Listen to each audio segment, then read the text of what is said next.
Hello बच्चों, कैसे हैं आप। आई होप आप सब अच्छे होंगे। ठीक है, आज मेरा तो एमसीक्यू सारा तो चारों लेसन का ख़त्म हो गया। अब आते हैं मॉडल पेपर पे। जितना मॉडल पेपर है सब सॉल्व कराएंगे बायोलॉजी का। तो हमारा आज वही है, सब मॉडल पेपर से क्वेश्चंस है। क्या है देखते हैं, क्वेश्चंस पहले देख लेते हैं। क्वेश्चंस हमारा है,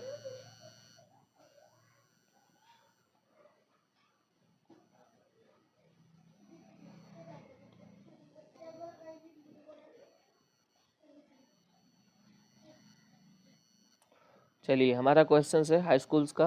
ठीक है, मॉडल पेपर है, सिर्फ मैं बायोलॉजी का पोर्शन लिया हूँ। क्वेश्चन है, अंतः शोषण के दौरान, जो अंतः शोषण होता है मतलब अंतः शोषण क्या चीज़ है। जब वायु से हम जो सांस इन यानी ब्रीद इन करते हैं, तो जो अंदर हमारे वायु जाती है ऑक्सीजन युक्त, O2 युक्त, उससे हम क्या कहते हैं, अंतः शोषण कहते हैं। तो अंतः शोषण के दौरान वायु प्रवाह का सही मार्ग कौन सा है, इसमें मार्ग चुनना है। पहला ऑप्शन है नासाद्वार, कंठ, गर्सनी, श्वास नली, फेफड़े। दूसरा ऑप्शन है नासा मार्ग, नासाद्वार, फिर श्वास नली, फिर गर्सनी, फिर कंठ कूपिकाएं। तीसरा ऑप्शन है कंठ, नासाद्वार, गर्सनी, फेफड़े। चौथा ऑप्शन है नासाद्वार, गर्सनी, कंठ, श्वास नली, कूपिकाएं। पहले हमें ये समझना है कि मतलब कौन कौन से रास्ते से पहले आती है, स्टार्टिंग में पहले कहाँ कहाँ जाएगी। पहले जब हम श्वसन लेते हैं तो ये जो नाक हमारी है उसे क्या कहते हैं, उस नाक को हम नासा द्वार, नासा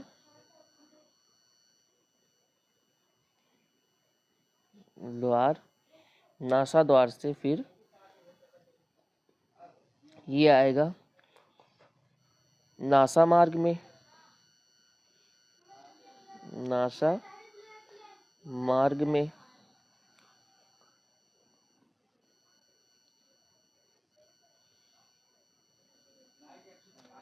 नासा मार्ग में नासा मार्ग के बाद ये मिलेगा तीसरा ऑप्शन गर्सनी। गर्सनी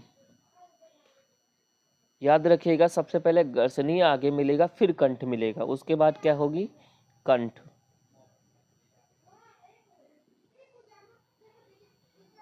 कंठ फिर उसके बाद कंठ के बाद नली आती है हमारी, कौन सी नली, एक फूड पाइप हो जाती है और दूसरा नली क्या हो जाती है, सांस नली हो जाती है। तो जब हमें ऑक्सीजन जाना है, जो हमारी वायु जानी है, वो सांस नली में जाएगी, तो उससे कहते हैं श्वास नली। श्वास नली लास्ट में हमारा हो जाएगा कूपिका या फिर लंग्स। कूपिका, कूपिका। तो पहले ये चीज़ हमेशा याद रखिएगा कि नासा द्वार के बाद नासा मार्ग पे जाएगा। ठीक है, जो नासा मार्ग 2 भागों में विभाजित होता है। फिर उसके बाद गर्सनी, ठीक है, गर्सनी के बाद कंठ में जाएगा, कंठ के बाद फिर श्वास नली जाएगा, श्वास नली के बाद फिर कूपिका जाएगी। तो ऑप्शन देखिए, पहले हमें नासा द्वार जो है स्टार्टिंग में, ठीक है, वो रखना है, बाकी काट देना है। नासा द्वार ये पहला है, बी हमारा नासा मार्ग है, बी वाला हमारा क्या है, नासा मार्ग है। नासा मार्ग हम काट देंगे, पहले नासा मार्ग नहीं आएगा, पहले नासा द्वार आएगा। सी हमारा कंठ है, ठीक है, तो कंठ डायरेक्ट कंठ में नहीं पहुंचेगा, ठीक है, नासा द्वार, नासा मार्ग होते हुए कंठ, गर्सनी होते हुए तब कंठ में जाएगा। अब बचा ये और डी में, ठीक है, तो ये और डी में कैसे हम निकालेंगे, ठीक है। तो ये वाला पहले पढ़ लेते हैं, नासा द्वार, चलो ठीक है, नासा द्वार, नासा द्वार के बाद नासा मार्ग, नासा मार्ग नहीं है तो उसके बाद थर्ड ऑप्शन क्या होता है, थर्ड ऑप्शन आप देख सकते हैं, नासा मार्ग के बाद गर्सनी है हमारा, ठीक है, ये देखिए गर्सनी है। तो यहाँ पे क्या है, कंठ पहले है, गर्सनी बाद में है। तो याद रखिएगा, पहले गर्सनी होनी चाहिए, फिर कंठ होनी चाहिए, तो पहला ऑप्शन हमारा कट जाएगा। लास्ट वाला ऑप्शन क्या है, नासा द्वार, ठीक है, नासा द्वार के बाद नासा मार्ग हो सकता है, बट नासा मार्ग ऑप्शन नहीं, कोई दिक्कत नहीं, गर्सनी डायरेक्ट है। तो गर्सनी, गर्सनी के बाद कंठ, कंठ के बाद श्वास नली, श्वास नली के बाद कूपिका। हाँ, ये मेरा एकदम सीक्वेंस में है, तो डी फॉर डेली हमारा राइट आंसर यही हो जाएगा। नेक्स्ट क्वेश्चन हमारा क्या है, निम्नलिखित कथन तथा कारण को पढ़िए। कथन भी है, कारण भी है इसमें, ठीक है। दिए गए विकल्प में से सही विकल्प का चयन कीजिए। ये 1 नंबर का क्वेश्चन है, ठीक है। कह रहा है कथन क्या कह रहा है कि पिता से प्राप्त क्रोमोसोम यानी जो गुणसूत्र होते हैं से बच्चे के लिंग निर्धारण होता है। ये तो भाई सही है, क्योंकि पिता में एक्स और वाई क्रोमोसोम होता है, तो ये वाई ही कारण बनता है, ठीक है, कि हाँ लड़का होगा। अगर वाई नहीं गया, एक्स गया, तो हाँ पता हो जाएगा कि लड़की होगी, ठीक है। तो यही कारण होता है पिता, ये पहला जो कह रहा है, पहला वाला हमारा, ये पहला सही है। अब देखते हैं आगे क्या कह रहा है। तो क्या कह रहा है, पहला फिर से पढ़ लेते हैं, कहाँ गया। पिता से प्राप्त क्रोमोसोम से बच्चे में लिंग निर्धारण होता, हाँ सही है, ठीक है। कारण में क्या कह रहा है, मानव पुरुष में है एक्स और एक वाई गुणसूत्र होता है। ये भी सही है कि एक्स और वाई गुणसूत्र होता है, ये मेल का होता है, ठीक है। तो अब ऑप्शंस पढ़ लेते हैं। कथन और कारण दोनों सत्य हैं, हाँ सत्य हैं, और कारण कथन की सही व्याख्या करता है। आगे देख लेते हैं, पहले हम सही करने से पहले सारी चीजें। कथन और कारण दोनों सत्य हैं, ये भी कह रहा है सत्य, परंतु कारण कथन की सही व्याख्या नहीं करता है, ठीक है। थर्ड ऑप्शन, कथन सत्य है पर कारण असत्य है। कारण कहाँ सत्य है, ध्यान से देखिए। कारण मानव पुरुष में एक्स और वाई गुणसूत्र होता है, तो भाई कारण भी सत्य है, तो सी ऑप्शन मेरा कट जाएगा। कथन असत्य है, कथन कैसे असत्य हो जाएगा, पिता के प्राप्त क्रोमोसोम से बच्चे का लिंग निर्धारण होता है। हाँ भाई, जो बच्चे का लिंग निर्धारण है, बेटा होगा या बेटी होगी, ये किस पे डिपेंड होता है, पिता से ही। तो ये क्या कह रहा है, असत्य है, क्या है, असत्य, तो ये गलत हो जाएगा। हमारा बच्चा ए और बी में, ठीक है, लड़ाई, तो ऑप्शंस मैंने काट दिया, ए और बी में लड़ाई है, ठीक है। तो बी वाला क्या कह रहा है, कथन और कारण दोनों सत्य है, हाँ ये तो सत्य है, परंतु कारण कथन की सही व्याख्या नहीं। काहे नहीं व्याख्या कर रहा है भैया, देखिए मानव पुरुष में एक्स और वाई गुणसूत्र होता है, जिसके कारण ये लिंग निर्धारण होता है। ये यहाँ पे जो देखिए लिंग निर्धारण बोला है ना, तो इस दोनों सही है हमारा, ठीक है, और दोनों सही है। कथन और कारण दोनों सत्य है, और कारण कथन की सही व्याख्या करता है, ये फॉर अगर हमारा राइट आंसर हो जाएगा, ये गलत हो जाएगा। क्योंकि ध्यान से देखिए, वाई गुणसूत्र होता है, जो गुणसूत्र होता है, ये लिंग निर्धारण का, यही लिंग निर्धारण करता है। तो हमारा इसका कारण जो है कथन का सही व्याख्या कर रहा है, तो ये फॉर अगर हमारा राइट आंसर हो जाएगा। नेक्स्ट क्वेश्चन हमारा क्या है, विद्युत आवेग के सही प्रवाह विद्युत आवेग के प्रवाह की सही दिशा क्या है। सही दिशा क्या है, यहाँ पे नीचे मैंने आपको एक डायग्राम दिया हुआ है, ठीक है। ये हमारा, ध्यान से देखिए, ये हमारा डेंड्राइट है, ठीक है, जो साइड में आपने वहाँ पे देखा डेंड्राइट है, ठीक है, और लास्ट में हमारा एक्सॉन टर्मिनल है।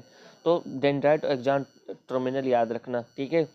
तो यहाँ पे, ठीक है, ये हमारा जो विद्युत हमारा जो सूचनाएं जाती हैं, ठीक है, यहाँ ब्रेन से जाती हैं, पहले कहाँ जाती हैं, ब्रेन से डेंड्राइट में होकर आती हैं, ब्रेन से जाएंगी डेंड्राइट में, डेंड्राइट से, ठीक है, डेंड्राइट से कोशिका में जाएंगी, जो ये कोशिका है पूरा, ठीक है, कोशिका से एक्सॉन में जाएंगी, कोशिका से एक्सॉन में जाएगी, एक्सॉन से फिर हमारे दूसरे डेंड्राइट में, दूसरे जो दूसरा सेल होगा, दूसरे न्यूरॉन सेल, उसके डेंड्राइट में जाएंगी, डेंड्राइट में जाएंगी, ठीक है। ऐसे ऐसे हमारा ये सूचना एक दूसरे कोशिका से पहुंचता रहता है, ठीक है। और ये राइट की तरफ होता है, हमेशा याद रखिएगा, लेफ्ट की तरफ नहीं होगा, ठीक है। तो याद रखिएगा डेंड्राइट, ठीक है, डेंड्राइट से, तो डेंड्राइट से कहाँ है, ये एक क्या है, फिर मेरा एक्सॉन टर्मिनल, एक्सॉन टर्मिनल से फिर डेंड्राइट, फिर डेंड्राइट से फिर एक्सॉन टर्मिनल। लेकिन ये कौन सी दिशा है, ये दिशा हमारा कौन सी है, उल्टा दिशा है, ठीक है, लेफ्ट, राइट की तरफ हमें देखना है, ठीक है। यहाँ पे हमारी जो हमारी सूचना होती है डेंड्राइट में पहले जाती है, और यहाँ पे पहले क्या है, एक्सॉन है, ठीक है, ये हमारा गलत हो जाएगा, और ये दिशा उल्टा है इसका, ठीक है।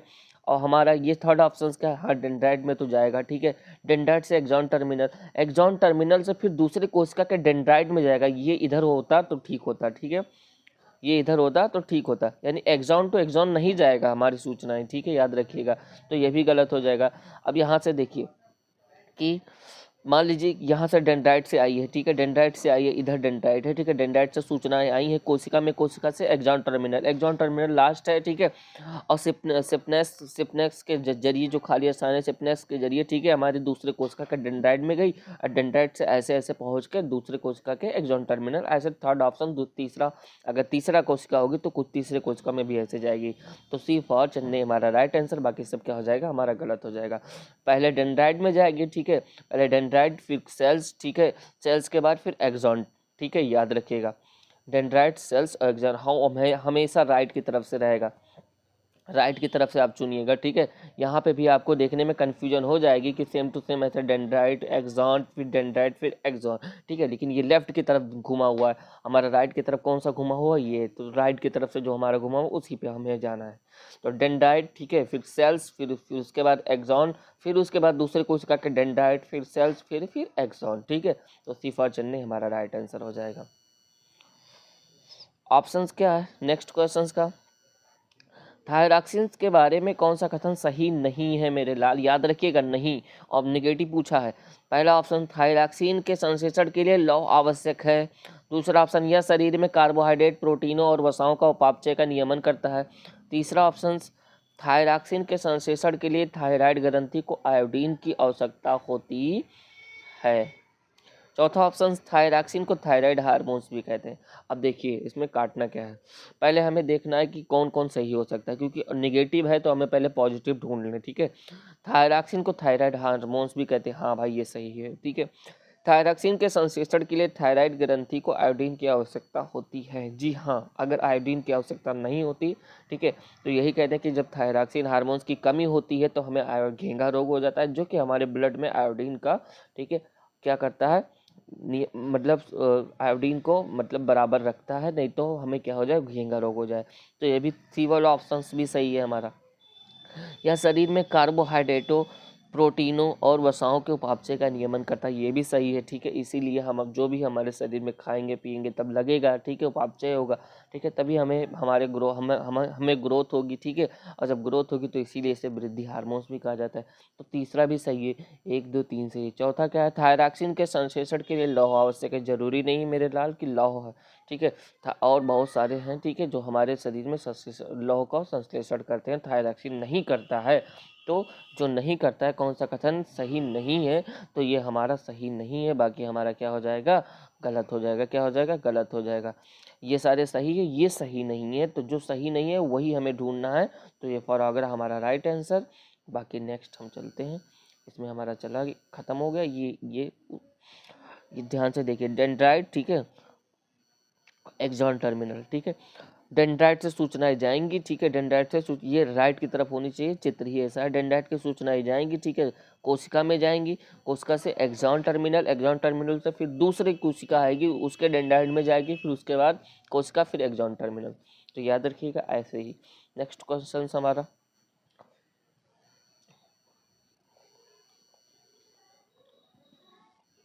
निम्नलिखित, 1 मिनट पहले हम पेंसिल ले आए, पेंसिल लाने में ही दिक्कत होती है इस बोर्ड पे। निम्नलिखित चित्र में ए बी सी किस क्रम में है। पहला क्या है, पहला ऊपर वाला, पहला ये ऊपर वाला दर्शाया गया है, बी इस पे दर्शाया गया और सी इस पे नीचे वाले पे दर्शाया गया। तो क्या है, तो ये वाला जैसे ये हो सकता है, ये बी हो सकता है, ये सी हो सकता है, क्रम में ऐसे है, ठीक है, ऐसे चारों का होना चाहिए। तो याद रखिएगा कि ये वाला बीज पत्र है, ऊपर वाला हमेशा जो होता है बेटा परांकुर होता है, सबसे पहले ऊपर वाला क्या होगा, परांकुर होगा, परांकुर। और ये जो साइड साइड में है बेटा, ये इसे कहेंगे बीज पत्र, क्या कहेंगे, बीज पत्र। और जो नीचे वाला होगा सी, जैसे ये सी ऑप्शन पे दर्शाया गया है, ठीक है, ये हो जाएगा मूलांकुर।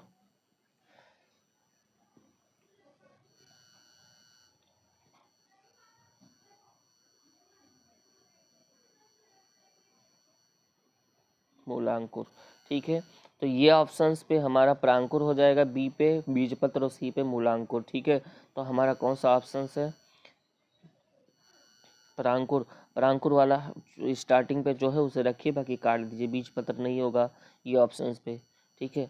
प्रांकुर, हाँ प्रांकुर, ठीक है। फिर उसके बाद मूलांकुर, नहीं बी पे हमारा बीज पत्र होना चाहिए। हाँ सी वाला ऑप्शन देखिए, प्रांकुर, बीज पत्र और मूलांकुर, सी फॉर चेन्नई हमारा राइट आंसर, बाकी हमारा कट जाएगा, ठीक है। प्रांकुर, फिर उसके बाद बी वाला क्या हो जाएगा, बीज पत्र, ठीक है। उसके बाद सी वाला हमारा मूलांकुर हो जाएगा। नेक्स्ट क्वेश्चन, पहचानना याद, पहचानना सीखिए, पहचानोगे तो सारी चीज़ें आपका क्लियर होंगी। जनन की अलैंगिक विधि से उत्पन्न संतान, अलैंगिक जनन में जानते हो एक ही पेरेंट्स भाग लेते हैं और जो कि सेम से उनकी जो संततियाँ होती हैं ज़्यादा मतलब 99% तक उनकी संततियाँ उनके मातृ सेल से ही मिलती जुलती हैं। और लैंगिक जनन में ये क्या हो जाती हैं, संततियाँ उनमें फ़र्क हो जाती हैं, क्योंकि देखिए माता पिता से बच्चों का चेहरा अलग है, थोड़ा बहुत कलर अलग है, आँखों का रंग मान लीजिए काला था माता पिता दोनों का, लेकिन बच्चों में क्या हो गया, भूरा हो गया। तो क्या कह रहा है, जनन की अलैंगिक विधि से उत्पन्न संतान में परस्पर अधिक समानता होती है। हाँ होती है, क्योंकि क्या रीजन है, अलैंगिक जनन में केवल एक ही जनक भाग लेता है, सही बात है, एक ही जनक भाग लेता है। अलैंगिक जनन में युग्मक शामिल नहीं होते, युग्मक वही जैसे जो नर युग्मक होते हैं, ठीक है, नर युग्मक प्लस मादा युग्मक, ये दोनों जब भाग लेते हैं तब ये क्या होता है, हमारा लैंगिक जनन में होता है। नर युग्मक मादा युग्मक भाग लेते हैं, ठीक है, तब लैंगिक जनन होता है, लेकिन ये अलैंगिक जनन है, ठीक है। तो अलैंगिक जनन में युग्मक शामिल नहीं होते भाई, एक ही सेल से ये टूट कर बनते हैं, तो भाई इसमें युग्मक का कोई सवाल ही नहीं उठता। तो पहला भी सही है, दूसरा भी सही है। तीसरा, अलैंगिक जनन लैंगिक जनन से पहले होता है, ये तो कोई बात नहीं हुई, ठीक है। अलैंगिक जनन लैंगिक ये भी कोई जनन के बाद होता है, ये भी कोई बात नहीं हुई।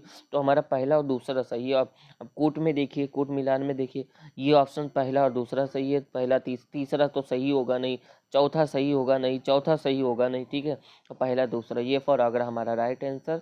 चलते हैं अपने नेक्स्ट क्वेश्चन के पे। एक आहार श्रृंखला, जो आहार श्रृंखला होती है, ठीक है, एक आहार श्रृंखला में तीसरे पोषी स्तर पे होता है, ठीक है। आहार श्रृंखला में याद रखिएगा पहले क्या होता है, उत्पादक, क्या उत्पादक, उत्पादक, फिर क्या होता है, प्राथमिक उपभोक्ता, प्राथमिक उपभोक्ता, प्राथमिक उपभोक्ता हमेशा क्या होता है मेरे लाल, शाकाहारी होता है, हमेशा शाकाहारी होता है, शाकाहारी होता है। फिर उसके बाद क्या आएगा, द्वितीयक उपभोक्ता, द्वितीयक उपभोक्ता, उपभोक्ता, ये द्वितीयक उपभोक्ता हमेशा क्या होता है, मांसाहारी होता है, मांसाहारी। तो फर्स्ट ऑप्शन पे ये, सेकंड ऑप्शन पे ये, और थर्ड ऑप्शन पे द्वितीयक उपभोक्ता, द्वितीयक उपभोक्ता, और द्वितीयक उपभोक्ता मांसाहारी होता है। तो मांसाहारी में ढूंढना है कौन सा ये है, ये फॉर अगर हमारा राइट आंसर, बाकी क्या हो जाएगा, गलत हो जाएगा, ठीक है। ये तीसरे पोषी स्तर पर हमारा मांसाहारी आता है, ठीक है।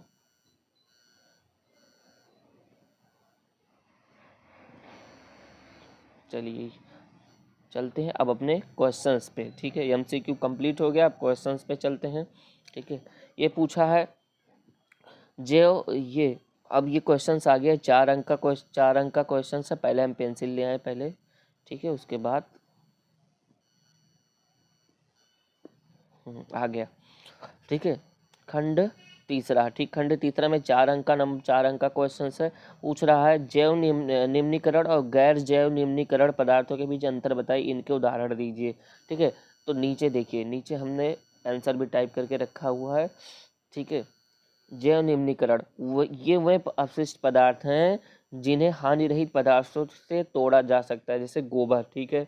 तो इनको क्या हो जाता है, इनको गोबर को आप कहीं खेतों में डाल दोगे, ठीक है, तो वो क्या हो जाएंगे, ठीक है, इनका अपघटन हो जाएगा, ठीक है। बहुत सारे बैक्टीरियाज का वक्त मिल करके इनका अपघटन कर देंगे, ठीक है, जो हमारे इन्वायरमेंट में, ठीक है, हमारे जो पारिस्थितिकी तंत्र हैं इनको बढ़िया संतुलन बनाए रखेंगे, ठीक है। जो जैव है, जैव से याद रखिएगा। दूसरा, इनमें दो दो एग्जाम्पल मैं लिया हूँ।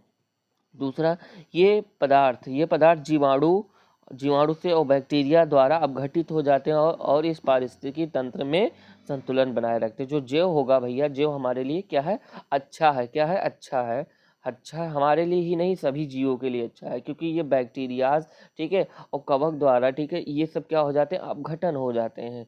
और अपघटन हो जाते हैं तो ये क्या हो जाता है, ये जैव निम्नीकरण में आते हैं। जिनका अपघटन हो जाए, अपघटन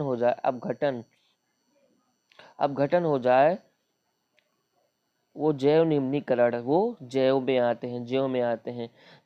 और जिनका अपघटन ना हो, अपघटन ना हो, वो अजैव में आते हैं। कौन से? अजैव में आते हैं। उनका चाहे जैसे प्लास्टिक हो गया, क्या हो गया, प्लास्टिक होगा। प्लास्टिक का कोई बैक्टीरिया, कोई कवक, किसी की हिम्मत है कि उसे अपघटन कर दे, ठीक है, उसे सड़ा के खत्म कर दे? नहीं कर पाएगा ना। अजैव निम्नीकरण ये वो अपशिष्ट पदार्थ है जिनमें हानि रहित पदार्थों में तोड़ा नहीं, जिन्हें हानि रहित पदार्थों में तोड़ा नहीं जा सकता, जैसे डीटी, प्लास्टिक, ये सब आ रही, ठीक है। ये सब क्या है, ये सब इनको तोड़ा नहीं जा सकता, ये सालों साल मिट्टी में पड़े रहते हैं, दबे पड़े रहते हैं, ठीक है, जो हमारे लिए हानिकारक होते हैं। ये पदार्थ बैक्टीरिया जैसे जीवाणु द्वारा अपघटित नहीं होते हैं। तो मेरे लाल याद रखिएगा, उदाहरण ये दोनों हैं, ठीक है, जो लास्ट में है, जैसे गोबर हो गया, जैसे, ठीक है, बैक्टीरिया हो गया, ठीक है, ये प्लास्टिक्स हो गई, ये सब क्या होंगे, ये सब क्या उदाहरण होंगे, और इनका क्या होगा, परिभाषा। इतना आप लिखाओगे, ठीक है, इतने में आपको क्या हो जाएगा, 4 नंबर एकदम आपका रखा हुआ है, ठीक है। तो जिनका हमारे, ठीक है, हानि रहित पदार्थों से, ठीक है, अपघटन हो जाए, हानि रहित पदार्थों से अपघटन हो जाए, वो जैव में हो जाएंगे। और जिनका अपघटन ना हो, वो क्या होंगे, अजैव में होंगे, ठीक है। जैसे प्लास्टिक हो गया, ये सारी चीजें हो गई। अब क्या आ गया नेक्स्ट, हमारा 9वां क्वेश्चन, ये भी 4 नंबर का, बहुत इजी है, ठीक है। निम्नलिखित चित्र में अंतःस्रावी ग्रंथियों के नाम लिखे। ध्यान से देखिए, बी वाला जो है हमारा थाइमस ग्लैंड्स के पास है, हाइपोथैलेमस ग्लैंड्स के पास है, ठीक है। ये यहाँ पे ये चित्र, यहाँ पे चित्र देखिए, और ये वाला पीछे है, जो पीछे है वो पीनियल हो गया, क्या, पीनियल ग्लैंड्स, ठीक है। और जो ये बी वाला है, ये बी वाला हमारा क्या हो गया, पीयूष हो गया, पीयूष ग्रंथि, क्या हो गया, पीयूष ग्रंथि। और सी वाला हमारा क्या है, यहाँ पे जो वोकल कॉर्ड्स के पास होता है, सी वाला थायराइड ग्रंथि,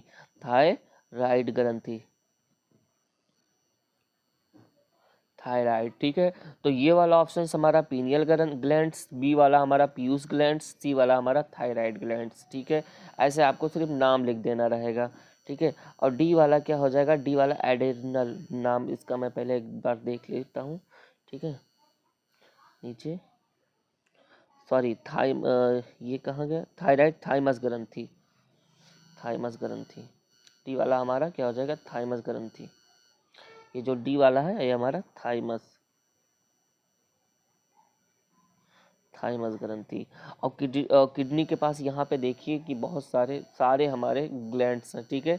ऊपर हमारा पीनियल्स हो गया, ठीक है, जो पीछे के साइड में है, ठीक है। और जो हाइपोथैलेमस के पास है वो पीयूष ग्रंथि हो गया, ठीक है। और ये थायराइड ग्रंथि जो वोकल कॉर्ड्स के पास हो गया, ठीक है। थाइमस ग्रंथि जो ये नीचे जो डायफ्राम के पास है, ठीक है। अग्नाशय ये मिक्स ग्लैंड्स है, ठीक है। अग्नाशय मिश्रित ग्रंथि है। एड्रेनलिन ग्रंथि ये दोनों किडनी के ऊपर होती है, ठीक है, एड्रेनलिन ग्रंथि, ठीक है। तो हमारा इतना याद रखिएगा। नेक्स्ट क्वेश्चन हमारा क्या है, 4 नंबर का, ये भी हमारा है, ठीक है। निम्नलिखित गद्यांश को पढ़कर प्रश्नों में के उत्तर दीजिए। इसकी व्याख्या तथा इस तथ्य पे निहित है कि मानव के सभी गुणसूत्र पूर्ण रूपेण युग्म नहीं होते हैं। ध्यान से देखिए, मानव में 23 जोड़े गुणसूत्र होते हैं, 23 जोड़े गुणसूत्र होते हैं। और जो 23 जोड़े गुणसूत्र होते हैं वो क्या होते हैं, मतलब सभी क्या होते हैं, युग्म नहीं होते। फीमेल्स के युग्म में होते हैं, लेकिन मेल्स के युग्म में नहीं होते हैं, याद रखिएगा। मानव में अधिकतर गुणसूत्र माता और पिता के गुणसूत्रों के प्रतिरूप होते हैं। हाँ भाई, उनकी प्रतिरूपता होती है। इनकी जो संख्या 22 जोड़ा है वो क्या होता है, दैहिक होता है, क्या होता है, दैहिक गुणसूत्र होता है, जिसे कहते हैं ऑटोसोम कहते हैं, ठीक है। परंतु एक युग्म लिंग गुणसूत्र होता है जिसे लिंग गुणसूत्र कहते हैं, जिसे हेट्रोसोम कहते हैं, हेट्रोसोम, लिंग गुणसूत्र, एक जोड़ा। यही में क्या होते हैं, भिन्नता होती है, बाकी सब तो सेम होती है, जो सदा पूर्ण जोड़े में नहीं होते। स्त्री में गुणसूत्र का पूर्ण युग्म होता है, स्त्री में लास्ट वाला जो लिंग गुणसूत्र XX, तो ये तो जोड़ा होता है। लेकिन पुरुष में ये क्या होता है, जोड़ा नहीं होता, एक X होता है, एक Y होता है, ठीक है। तथा दोनों एक्स कहलाते हैं। लेकिन पुरुष में, ठीक है, नर में जोड़ा पूर्ण रूप जोड़ा नहीं होता, नर में जोड़ा पूर्ण रूप जोड़ा नहीं होता, जो कि मैंने भी यहाँ बताया, जिसमें एक गुणसूत्र समान आकार का एक्स होता है और जी वाई जो होता है ये छोटा होता है, ठीक है, तथा दूसरा गुणसूत्र छोटा होता है जिसे वाई गुणसूत्र कहते हैं। अतः स्त्रियों में एक्स एक्स तथा पुरुष में एक्स वाई गुणसूत्र होते हैं। क्या अब हम एक्स और वाई का वंशानुगत पैटर्न पता कर सकते हैं? जी हाँ, बिल्कुल पता कर सकते हैं। पहला ऑप्शन क्या, पहला क्या क्वेश्चन पूछा है, लिंग निर्धारण वंशानुगत कैसे होता है? चलिए मैं बताता हूँ। यहाँ पे लिंग निर्धारण वंशानुगत एक एक्सप्लेनेशन पेज में लिया हूँ, ठीक है, उस पर मैं बता रहा हूँ। लिंग निर्धारण वंशानुगत, पहले पेंसिल लेने दो मुझे।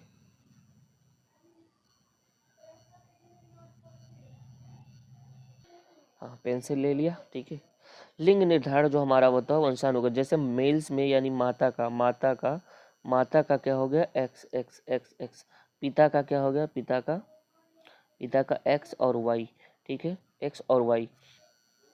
तो याद रखिए एक्स और एक्स और एक्स और वाई वंशानुगत क्यों हो, कैसे होगा, ध्यान से देखिए। पिता का गुणसूत्र आ रहा है कि नहीं आ रहा है, एक्स एक्स, ठीक है, एक एक्स पिता का आया कि नहीं आया। अगर पिता में कोई प्रॉब्लम्स होगी तो इस बच्चे में प्रॉब्लम्स होगी कि नहीं होगी, ठीक है।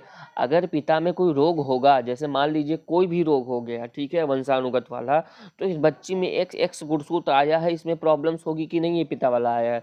चलिए नेक्स्ट देखते हैं, एक्स और वाई, एक्स और वाई। मान लीजिए पिता के वाई गुणसूत्र में पिता को कोई प्रॉब्लम्स था, ठीक है, तो इस बच्चे में आया है, ठीक है, तो इसमें प्रॉब्लम्स आएगी नहीं आएगी, संभावना है कि नहीं, है कि नहीं, ठीक है। तो वंशानुगत इसी प्रकार होता है, ठीक है, एक्स और वाई, ठीक है। तो ये हमारा 50%, ठीक है, लड़का और 50% लड़की, ठीक है। लेकिन इसमें, ठीक है, ये तो लिंग निर्धारण हो गया, लेकिन इसमें पूछा वंशानुगत कैसे होता है, ठीक है।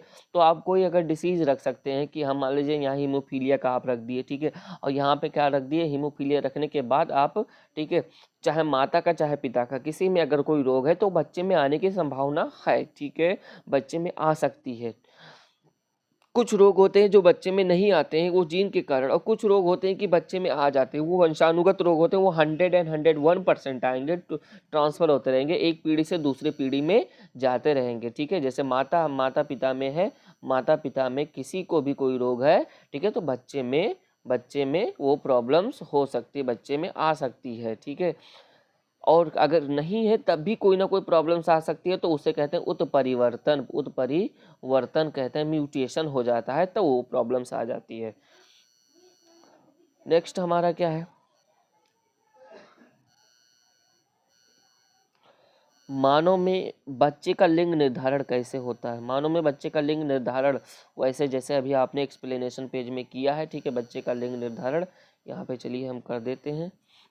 पेंसिल ले लें हम पहले, ये पेंसिल लेने वाला समस्या बड़ा खराब है, इसमें आता नहीं है जल्दी। हाँ, मानव में बच्चे का एक लिंग निर्धारण कैसे होगा?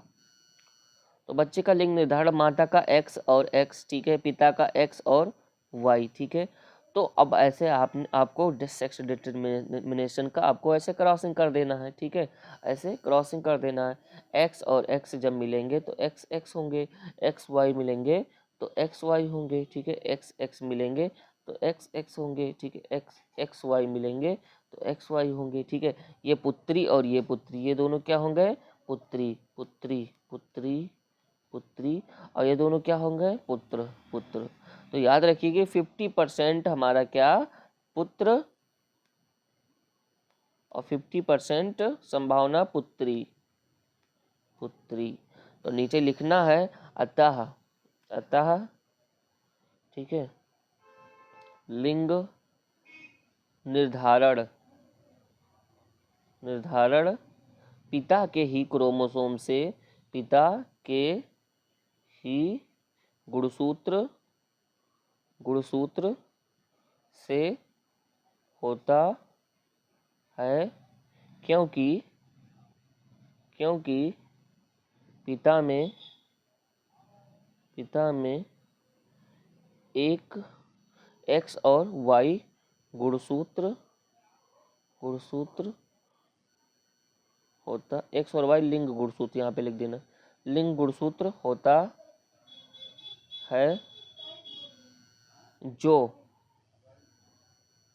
लिंग निर्धारण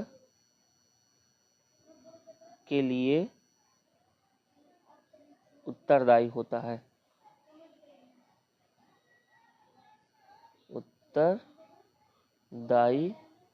होता है। बस आपका 4 नंबर एकदम क्लियर टू क्लियर बन गया। नेक्स्ट क्वेश्चन हमारा क्या है? आपको ना समझ में आए तो एक बार रिपीट करके फिर से देख लीजिएगा, ठीक है। मानव आहार का आहार नाल का आरेख बनाना है, ठीक है। जो मानव का आहार नाल है उसका आपको क्या बनाना है? चित्र बनाना है मेरे लाल। और चित्र बनाकर आरेख बनाकर उनमें निम्नलिखित भागों को नामांकित कीजिए। आपको नाम बनाना है, जैसे नाम ऐसे बना करके, जैसे मुख बनाए तो उसको डैश करके मुख लिखिए, गर्सिका, आमाशय, छोटी आंत, ठीक है। तो चलिए, ठीक है। और नेक्स्ट क्वेश्चन है वो भी देख लेते हैं। ये है कि 6 नंबर का, ठीक है। और उसके बाद अथवा लगा स्त्री केसर के स्वच्छ नामांकित आरेख बने तथा उसमें परागनली की वृद्धि और बीजांड में प्रवेश करते हुए बताइए। यानी जो परागकण होता है बीजांड में प्रवेश कर रहा है उसे दिखाना। ये भी 6 अंक का है। दोनों में से आप समझ लीजिए और दोनों में से कोई भी आएगा तो आपको ऐसे आपको क्लियर कर देनी है, ठीक है मेरे लाल। ये आ गया।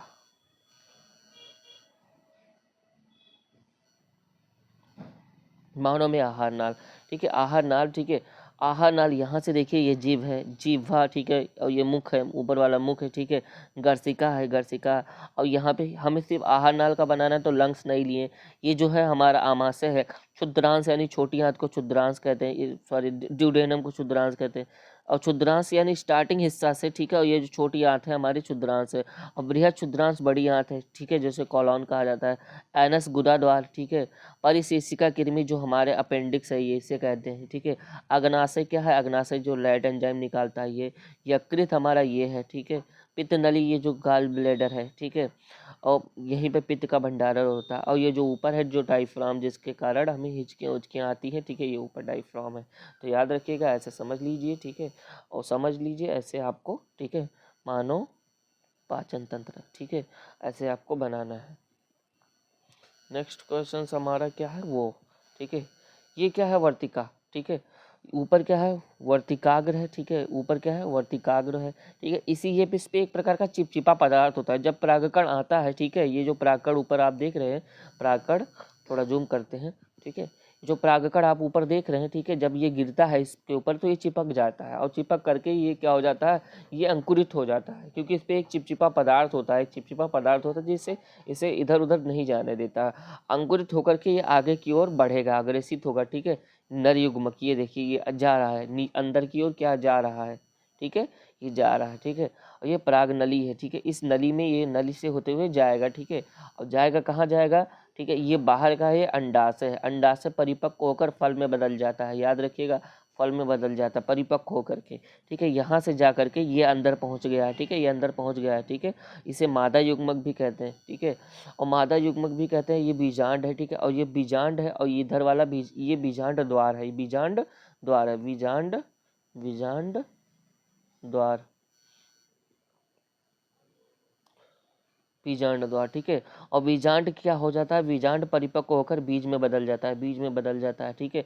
जब हमारा ये सब परिपक्व हो जाएंगे तो ये अंडा से फल में बदल जाएगा और बीजांड परिपक्व होकर बीज में बदल जाएंगे, ठीक है।